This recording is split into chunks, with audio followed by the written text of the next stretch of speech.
So I'm going to play one of the first games with you right now. Is actually maybe pass these out and we'll use these. Get you something to play with. I know Larry wants one down there. Everyone got one? Yeah. Does Larry need another one? You said you play tennis. You got yours, Larry? Usually I'm looking at the ball when it comes at me. So I love to play. How many of you guys have too much fun in your life by show of hands? Too much. Too much? At work. You have too much fun? At work. Work is way too much fun. That if your work is too much fun, that's awesome. Yeah, if you can turn it that way, that's incredible. But here's a game I want to play with you right now. On your the goal is to write the alphabet A, B, C, D, one letter at a time through Z. And now you guys are all playing kind of against each other in this game. So if you tap someone not just on the arm, arm, and somewhere down, not the head, maybe the back, but those are the only those are the only spots. And so if you're tapped by a neighbor, you got to start the alphabet over. And the goal is to see who will finish the alphabet first on your paper. So it's writing with your pen. Everyone got a pen in their hand? Yeah. And if you get your goal is to finish the alphabet A through Z. And if you're tapped by the ball by a neighbor, you got to start over. Everyone ready? You understand it? I guess so. Everyone got it? Anyone want? Sure. Okay. On your mark, get set, go. You said A through Z. What did you do? A through Z. Nice. Zero.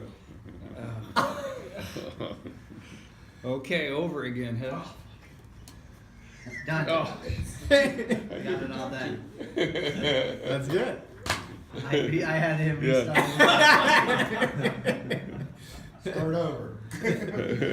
It's so panicky you start over. So what do you think the point of that game was? I have no idea. What's that? To not be sit between Break the the Confusion. ice. What's that? Break the ice. Break the ice?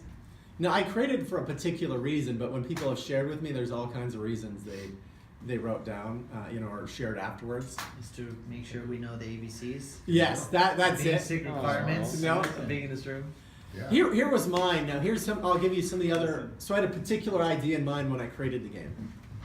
But here's some of the things that, when you can't focus on something, it's hard to complete a simple task.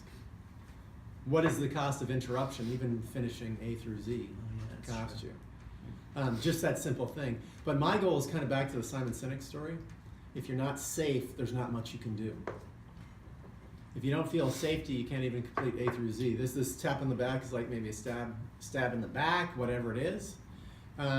If you're not safe, and here's what happens to us when we're not safe. We go from the front. Well, when we're safe, we're in the front part of our brain, like you guys are right now. I think you're feeling pretty safe. Front part of your brain, you're thinking. And if you've ever, do you guys all speak in front of? I would guess in front of groups of people as leaders. So have you ever had it feel like your vision went like this?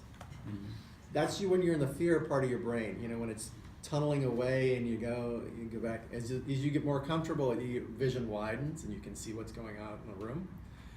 But it tunnels down. So when the fear goes, you go back to the primitive part of your brain. You go into the crocodile brain, basically. You go into fight, flight, or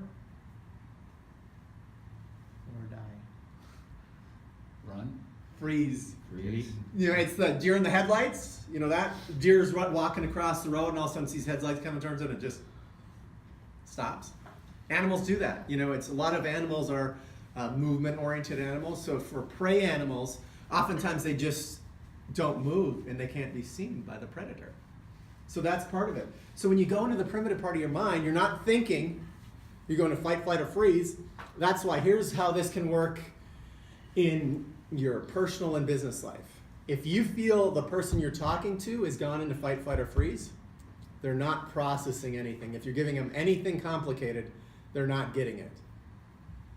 If you want to serve yourself in that situation, you're better off giving yourself a timeout and coming back to that situation again when people have calmed down. Because they're not processing the word you're saying the way you're saying it. They could even see normal tone of voice is yelling if they're in fight, flight, or freeze. Does that make sense? Mm-hmm. Okay. So I designed this exercise to talk about safety. And it's like, Are you safe mentally? So the kid with the fixed mindset that walked in the tightrope, he doesn't feel safe mentally up here. That he feels like he's going to be judged if he falls. He won't be able to keep his cool label, or I'm a good athlete label, and he falls in the net, and the net's not enjoyable, it hurts. But why is it enjoyable for the other person that falls in the net? Because he hasn't made it bad. He hasn't framed it as being bad. You know, when I talked about my dad earlier being constantly critical, I can see that as love clearly today. That's my frame on it today. That was him loving me as best he could in that moment, but it didn't feel like it at that time. So how can you create a safe environment for you, the people that work for you, to play and excel?